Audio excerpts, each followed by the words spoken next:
عليكم ورحمة الله وبركاته.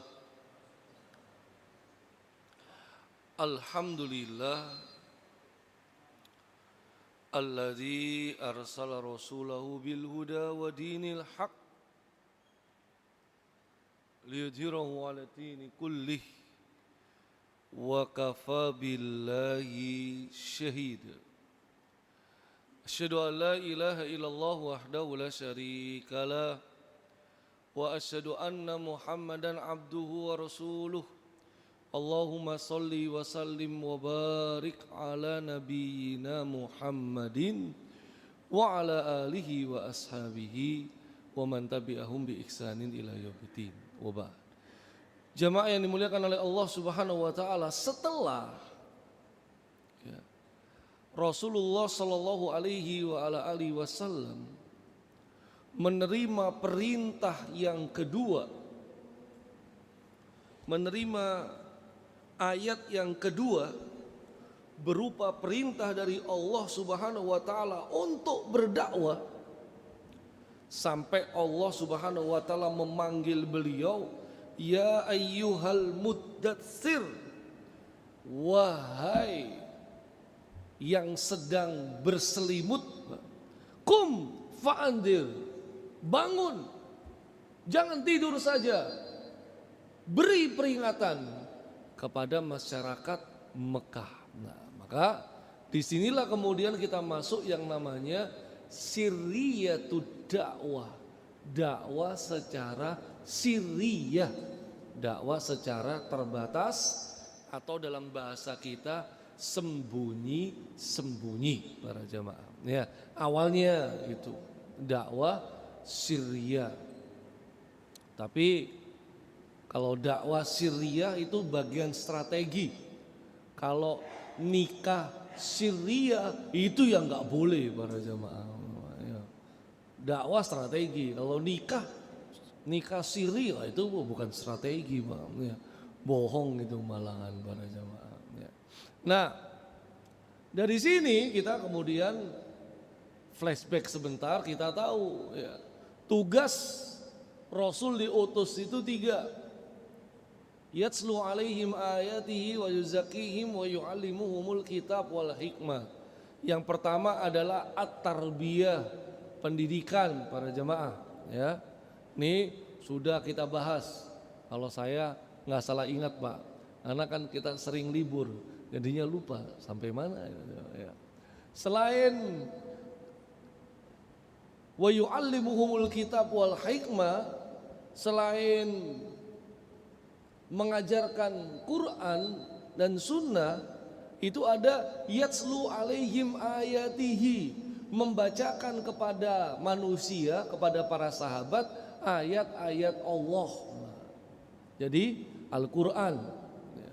Baru kemudian yang terakhir wa yuzakkihim, mensucikan jiwa-jiwa mereka. Ini jangan lupa para jemaah. Jadi tugas Rasul diutus kepada manusia itu ada 3. Selain wa yu'allimuhumul kitab wal hikmah, selain mengajarkan Quran dan sunnah, kemudian yatslu alaihim ayatihi, membacakan ayat-ayat Allah kepada mereka, wa yuzakkihim, tazkiyatun nafs, mensucikan jiwa. Nah, ini yang sering kita lupa, Pak. Ngajarkan Quran oke, ngajarkan hadis oke, ya. Bacakan ayat Quran oke. Ini yang lupa, tazkiyatun nafs, yaitu pensucian, pembersihan jiwa. Ya. Makanya kita lihat ada orang pinter Quran, pinter hadis, tapi kok kelakuannya kayak begitu. Nah, masalahnya di sini, di jiwa. Belum selesai. Ada orang hafal Quran, tapi kok kayak begitu kelakuannya. Lah, masalahnya di sini, di jiwa. Makanya jiwa ini juga perlu menjadi perhatian bagi kita semuanya. Nah, kan jiwa ini kan ruh, bukan jasad. Selama ini terus terang kita itu selalu fokus sama jasad. Lapar makan, haus minum, capek, tidur, kepingin sehat, olahraga, kepingin glowing, skincare, enggak, perbanyak wudhu maksud para jemaah ya. Skincare kan mahal Pak. Nah, untung ibu-ibu enggak ada. Ya. Kalau enggak bisa dibilang pelit kita, enggak mau belikan skincare. Nah, itu semua fokus fisik. Nah ini yang kemudian keliru. Kalau terlalu terfokus, terpusat kepada fisik, kepada jasad, lupa sama jiwa, lupa sama ruh gitu. Sehingga manusia hidupnya hanya memenuhi kebutuhan fisiknya, kebutuhan jasadnya, yang dicari adalah materi. Sandang, pangan, papan, dianggap itu segala-galanya. Nah ini yang keliru. Padahal ada kebutuhan ruh, ada kebutuhan jiwa. Nah jiwa ini harus ditatohur, dibersihkan dulu. Dari apa? Syirik, riya, ujub, sombong, dengki, bakhil, tamak.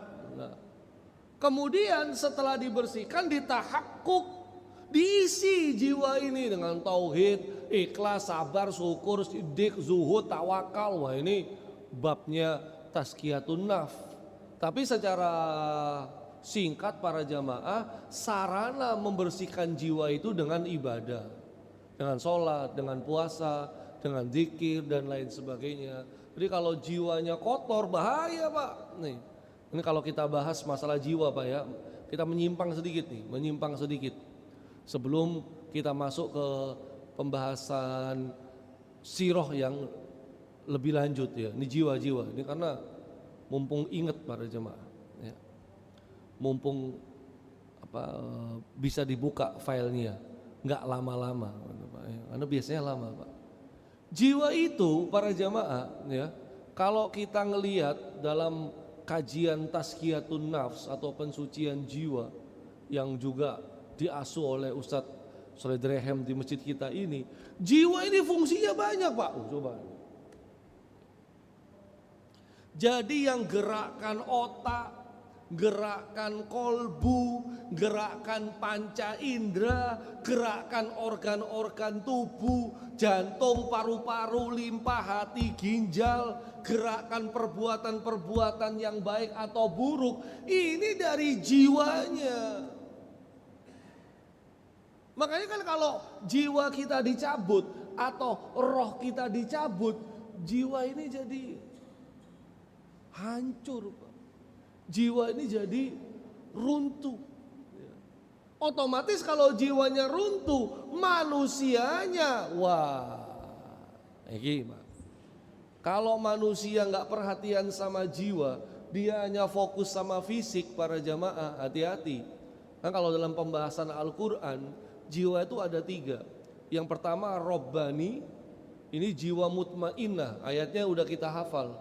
Ya ayyatuhan nafsul mutmainnah. Ini jiwa yang paling tinggi ini. Ya, ini jiwanya para nabi dan rasul, alim, ulama, aulia, waliullah. Ini Pak, orang-orang yang dekat sama Allah, jiwa Robbani. Paling tidak kita posisinya di tengah-tengah. Jiwa insani, wala uqsimu bin nafsil lawwamah, jiwa yang menyesali dirinya sendiri. Maksudnya habis berbuat dosa nyesel, habis berbuat kesalahan mengaku salah, habis melakukan maksiat taubat. Jadi kalau ada jiwa yang habis melakukan kesalahan, dia kemudian berzikir, dia bertobat, dia mohon ampun, istighfar, itu jiwa insani. Mending hari ini ada model manusia habis berbuat dosa malah bangga. Habis berbuat dosa nggak ada masalah di dalam dirinya. Habis berbuat dosa, dosanya malah diviralkan. Wah itu zaman kita Pak. Ya kan? Bayangin, selebgram makan babi. Aku Islam loh, tapi aku makan babi. Wah ini gila Pak. Ya kan? Jadi hari ini udah jiwa insani aja udah susah nyarinya. Apalagi yang robbani, makanya banyak yang terjerumus yang paling bawah. fisiknya mungkin bagus, jasadnya mungkin atletis, performan penampilannya mungkin ganteng cantik, tapi jiwanya mati, jiwa hewani. Kok bisa? Nah, kita lihat Pak, para jemaah, berbicara tentang jiwa itu kita perlu mengingat ya, ada 3 dorongan kejahatan yang bisa ngerusak jiwa tuh 3 aja. Ini yang paling besar. Makanya jangan sampai 3 dorongan kejahatan merasuki jiwa kita. Dorongan apa saja? 1, syahwat terhadap harta benda. Orang kalau jiwanya nggak bisa kontrol sama syahwat harta benda, ujung-ujungnya akan menghalalkan segala cara untuk mendapatkan harta benda yang dimaksud. Kalau perlu membunuh, kalau perlu menganiaya. Makanya koruptor di sebuah negeri itu bikin kita geleng-geleng kepala Pak. Kenapa? Koruptor di negeri tersebut itu bukan orang miskin. Kalau orang miskin korupsi logika masih bisa nerima lah. Koruptor di negeri itu ya dia kaya, gajinya miliaran, masih korupsi. Allah. Belum lagi kadang-kadang yang dikorupsi dana-dana untuk kemaslahatan kebaikan, dana bencana, dana percetakan mushaf, dana haji misalnya Pak, ya kan? Misalnya. Nah, ini hati-hati Pak, syahwat ini udah melanda di sebuah negara, ya, koruptor. Yang kedua, syahwat dalam urusan seksual. Wah, ini juga hati-hati para jemaah. Ya, LGBT ini masuknya di sini. Penyimpangan seksual maksudnya di sini. Dulu beberapa waktu yang lalu lagi rame. Sampai difilmkan film Norma, mertua dan menantu. Maksudnya apa? Itu menantunya selingkuh sama mertuanya. Allah. Ya kan? Gila tuh Pak. Sekarang udah kayak biasa aja. Ya. Belum lagi pelecehan seksual. Ya. Anak kecil umur 6-7 tahun yang ngelecehkan gak jauh-jauh Pak. Kakak kandungnya, pamannya, bapaknya, kakeknya, gila Allah Pak. Itu di sebuah negeri Pak, gak perlu saya sebut negerinya, ya kan? Apalagi ada oknum pimpinan kepolisian, salah satu pimpinan kepolisian lah, oknum lah ya. Itu melakukan pelecehan kepada anak kecil, di video dijual di luar negeri, di situs porno luar negeri. Ya Allah, tuh di negeri itu, negerinya sama yang banyak koruptornya itu para jemaah, ya, nggak jauh beda. Jadi ini dua syahwat, Pak. Hati-hati. Nanti yang di syahwat ketiga ini bahaya ini para jemaah. Apa itu? Syahwat terhadap kekuasaan, kedudukan, jabatan para jemaah. Ini kalau dia nggak bisa menahan ini, Pak, dia pengen berkuasa terus, ya. Jadi kalaupun sudah 2 periode minta tambah 1 periode. Kalau misalnya dia nggak bisa berkuasa lagi, dia wariskan kepada keturunannya. Kalau keturunannya belum cukup umur, dia akan berubah peraturannya supaya dia bisa masuk. Para jamaah, ini yang saya maksud terjadi di negeri Suriah, para jamaah. Ya. Suriah, para jamaah. Ya. Jangan suudzon dulu nih saya bukakan para jamaah. Ya. Suriah. Bukan yang mana-mana, Suriah, saya ngomong Suriah dari tadi para jamaah ya. Jangan negatif dulu Pak, Suriah. Ini loh para jamaah. Ini kan pimpinannya nih yang kabur tuh, Bashar Assad ini para jamaah ya. 53 tahun rezim Assad.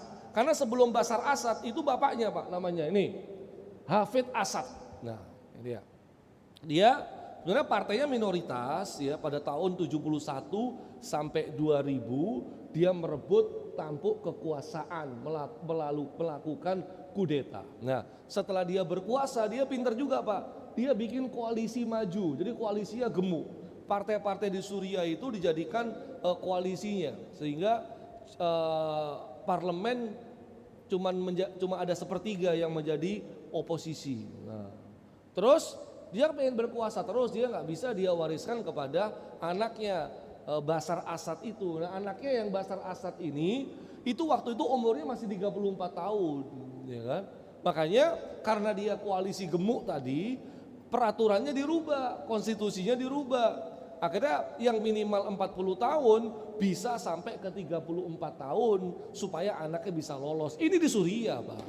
Ya, di Suriah. Masalahnya lah, kok mirip? Nah, ini saya nggak tahu, Pak. Ya kan?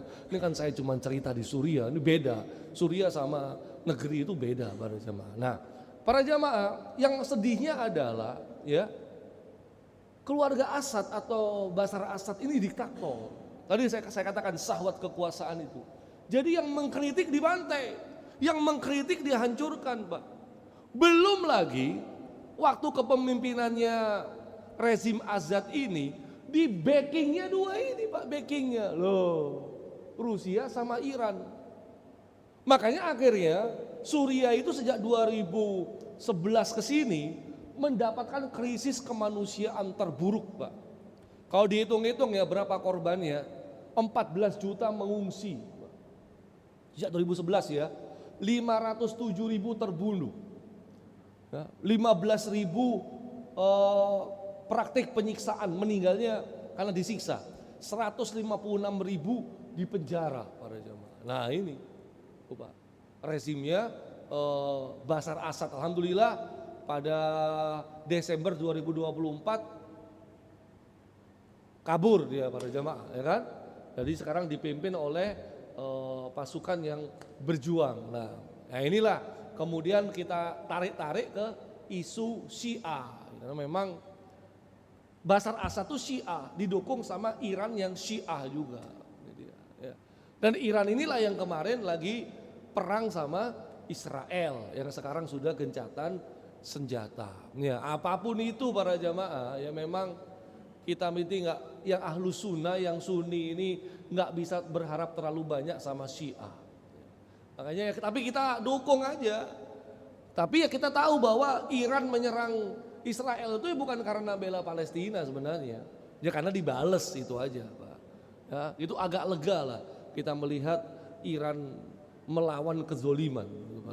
Ya, tapi kita nggak pernah lupakan bahwa Iran tuh punya andil dalam menghancurkan saudara kita di Suriah, para jamaah. Jadi ya kalau Israel membantai di Gaza, Iran tuh juga pernah membantai di Suriah. Baik, para jamaah, kita kembali lagi ke tazkiyatun nafs ya. Maka dari 3 model dakwah Nabi tersebut akhirnya kita bisa ngambil kesimpulan, Pak. Ya. Awal muasal dakwah Nabi sallallahu alaihi wasallam ya. Itu para jamaah yang masuk Islam nggak banyak sih, nggak banyak, Pak. Cuma 40 aja. Jadi 3 tahun dakwah Syria, 3 tahun dakwah yang terbatas itu, 40 yang masuk Islam. Uniknya, ini strategi beliau. 40 yang masuk Islam itu tersebar di berbagai macam klan suku. Ini bukan berarti bukan strategi sporadis, enggak. Memang beliau dakwanya itu punya target dakwah, segmen penuh dengan strategi. Supaya perwakilan umat Islam ada di semua suku gitu. Jadi beliau nggak fokus sama satu suku, tapi semua suku kena. 10 kabilah. Nah, belum lagi kalau kita coba breakdown, 40 yang masuk Islam itu para jamaah, yang umurnya 50 cuma 1, 42 cuma 1, lainnya di bawah 40 atau rata-rata 30 sampai 40, mayoritasnya di bawah 30 tahun, bahkan banyak juga yang masih 20 tahun. 40 pertama sahabat yang masuk Islam menerima dakwah Rasul, bisa kita katakan ini adalah anak-anak muda. Nah, ini, Pak. Jadi para pemuda, Pak, para pemuda. Nah, ini kalau saya lihat di wajah-wajah para jamaah ini, memang sepertinya ya muda juga, cuma pernah muda itu aja, Pak, ya kan? Ya, pernah muda, jadi sama-sama muda para jemaah. Ya, ya, kemana anak-anak muda kita? Ini tantangan tersendiri para jemaah. Ya. Jadi memang dakwah itu nggak boleh ngelihat-ngelihat, tapi anak muda tuh berperan para jemaah. Ya, berperan, bukan baperan para jemaah. Belum lagi Rasulullah pun nggak membagi ya. Inilah Islam, ya. Sumuliyatiz zaman, ya. Berbagai tingkat umur, termasuk berbagai kelas sosial, yang budak ada, yang mantan budak ada, dari tingkat sosial yang lemah ada, dari kalangan atas ada, ya. Sumuliyatil makan, dari berbagai bangsa. Dari Habasa Ethiopia ada, dari Romawi ada, dari Yahudi ada, dari Persia ada. Jadi Islam itu nggak pele-pele para jemaah, semua. Dan kita perlu ingat, mereka itu masuk Islam bukan karena pedang, ya, bukan juga karena harta, nggak ada para jemaah. Jadi nggak ada Rasulullah masuk Islam kalau nggak tak bacok, nggak ada juga Pak. Ya, masuk Islam tak kasih uang. Nggak ada juga para jemaah. Jadi itu murni awal-awal ini mereka memang mendapatkan pencerahan dari Rasulullah SAW. Nggak ada beda antara tuan, budak, kaya, miskin, nggak ada para jemaah. Ya, inilah Rasulullah SAW. Walaupun kita tidak memfokuskan segmen tertentu, tapi pemuda perlu dapat perhatian besar, Pak. Ya, ini lost generation, makanya potensi pemuda bagi dakwah Islam itu besar, Pak, besar sekali. Sejarah dunia membuktikan para jemaah, ya, porsi terbesar. Jadi para pemuda ini generasi penerus, generasi pengganti, pembaru moral umat, agent of change para jemaah. Pemuda, ya, pemuda. Mungkin itu juga kenapa di negeri tersebut pemimpinnya masih muda, mungkin itu Pak, membawa spirit ini para jemaah. Ya, bukan karena bapaknya, bukan, tapi karena mungkin spirit anak muda itu para jemaah, ya kan. Makanya di sini kita perlu memberi perhatian khusus kepada anak-anak muda. Nah, siriyatud dakwah para jemaah itu nggak ceramah kayak begini, enggak. Ya, tapi dakwanya itu dakwah fardiyah, dakwah face to face, bukan fist to fist, ya. Jadi dakwanya itu man to man, langsung para jemaah. Ada orang lewat, di stop, didakwahi. Ini yang kita nggak bisa Pak. Ya, dai sekarang ya, apalagi model dai kayak saya nggak ada Pak. Ya, dakwanya ya ini diundang, baru datang gitu Pak. Ya, kalau nggak diundang, ya nggak datang. Ya nggak dakwah juga, iya Pak, dakwanya diundang. Mau orang lewat, ya didakwai, waduh, Pak, nggak ada Pak, ya, nggak ada. Penakut Pak, ya. Makanya itu kalau dakwanya libur ya sudah, libur juga para jamaah gitu Pak. Kalau masjidnya libur, dakwanya libur juga Pak, ya. Ini kita. Tapi masjidnya tetap dakwah, ada Ustadz Muklis, nah itu Pak, ya, tetap lanjut. Nah, itu Pak. Maka disinilah bedanya kita sama Rasulullah. Siapa yang masih melakukan dakwah fardiyah? Itu kebanyakan di negeri-negeri yang Islamnya minoritas, Pak. Jadi mereka kayak di Car Free Day, di tempat-tempat keramaian, mereka buka booth, mereka buka lapak pameran begitu. Setiap kali ada yang lewat diajak masuk Islam, gitu Pak. Ya, ada yang kayak begitu? Nggak ada Pak, nggak ada. Ya, paling ya ke masjid, nah dakwah, nah ini Pak. Ya. Lewat di prospek diajak masuk Islam, lewat di prospek diajak masuk Islam, itu top. Itulah yang dilakukan oleh baginda Nabi yang mulia Rasulullah Muhammad Sallallahu Alaihi Wasallam. Nah, sampai di sini akhirnya para jamaah yang dimuliakan oleh Allah Subhanahu Wa Taala, setelah beliau fokus kepada anak-anak muda, akhirnya beliau dakwanya sudah ke jahriyatud dakwah. Karena ada ayat ini para jemaah, wa andir ashiratakal akrobin, beri peringatan kepada karib kerabatmu yang terdekat. Jadi setelah Siriatul dakwah 40 mendapatkan hasil, sahabat yang masih muda masuk Islam. Akhirnya beliau punya perintah, keluargamu harus didakwai. Nah, itu dia. Ya. Keluargamu dulu didakwai. Itu akhirnya para jamaah. Nah, beliau awalnya ragu karena khawatir paman-paman beliau, keluarga besar beliau nggak terima, gitu Pak, nggak terima para jamaah. Tapi karena ini perintah, ini amanah, Jibril memberikan motivasi, akhirnya ya udahlah. Kan waktu awal dakwah beliau tuh gini Pak, beliau itu ngecek yang didakwai memang punya potensi besar untuk menerima dakwah beliau. Karena itu saya katakan beliau punya strategi. Pokoknya yang didakwai ini orang penting, dan yang didakwai kemungkinan menerima dakwah itu lebih besar gitu loh. Makanya dapat 40 itu di 3 tahun pertama.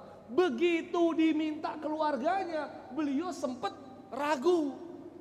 Karena kebanyakan nanti keluarganya tuh gak mau nerima.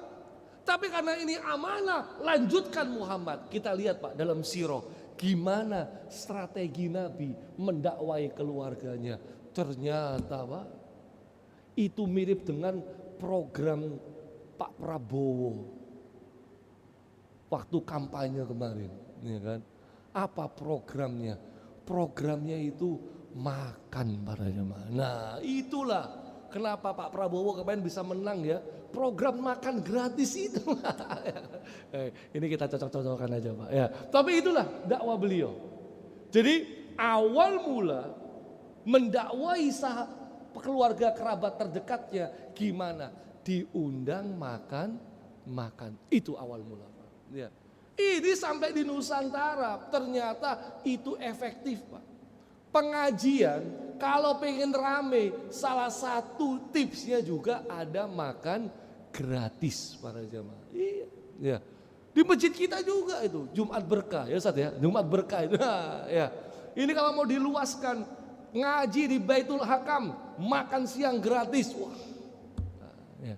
Itu di mana-mana, sampai di Surabaya viral masjid di Jalan Konsulat itu apa? Iya Kali Kepiting itu ya Pak ya, Kali Kepiting ya. Itu viral nasional. Apa programnya? Makan gratis.